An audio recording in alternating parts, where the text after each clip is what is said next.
اعوذ باللہ من الشیطان الرجیم بسم اللہ الرحمن الرحیم۔ عزیز طلباء و طالبات السلام علیکم۔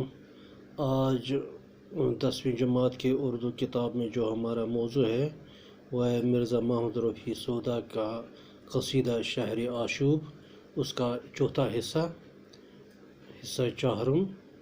اس میں پہلا شعر ہے، وہ ہے: شاعر جو سنے جاتے ہیں مستغنی الاحوال، دیکھے جو کوئی فکر و تردد کو تو یہاں ہے۔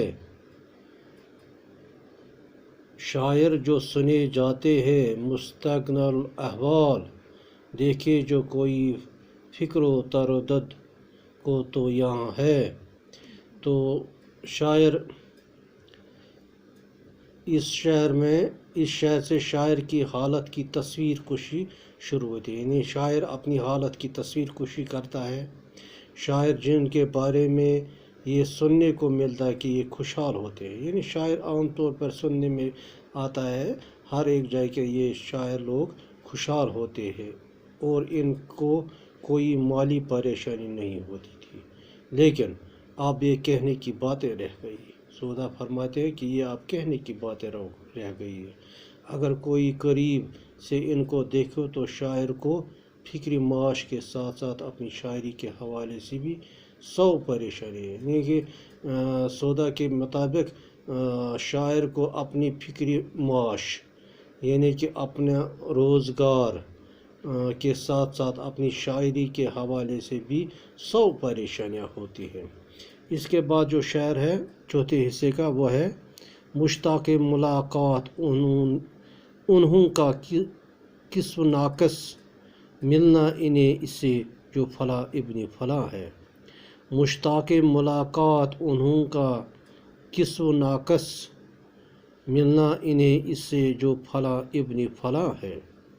تو شاعروں سے ملاقات کرنے کی ہر چھوٹے بڑے اور ادنا و اعلیٰ کو خواہش رہتی ہے، ہر ایک یہ چاہتا ہے کہ میں کسی بڑے شاعر سے ملاقات کروں، اس سے باتیں کروں، اس کا حال جانوں، اور شاعر اس پریشانی میں رہتے ہیں کہ انہیں فلاں کے بیٹے فلاں سے ملنا ہے، اور شاعر بھی اس پریشانی میں رہتے ہیں کہ مجھے فلاں کے بیٹے سے ملنا ہے، اس سے باتیں کرنی ہیں، اور اس طرح مشہور و معروف لوگوں سے تعلق پیدا کرنا ہے۔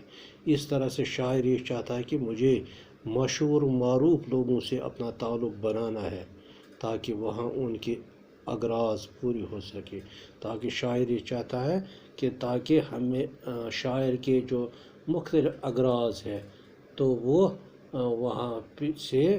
وہاں سے شروع ہو جائے، وہ پورے ہو جائے، کہ وہ تبھی پورے ہو جائے ان کے اغراض جب وہ مشہور اور بڑے لوگوں کے ساتھ ملاقات کریں گے۔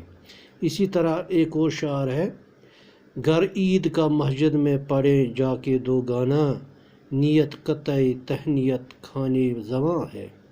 گر عید کا مسجد میں پڑھیں جا کے دو گانا، نیت قطعی تہنیت کھانے زواں ہے۔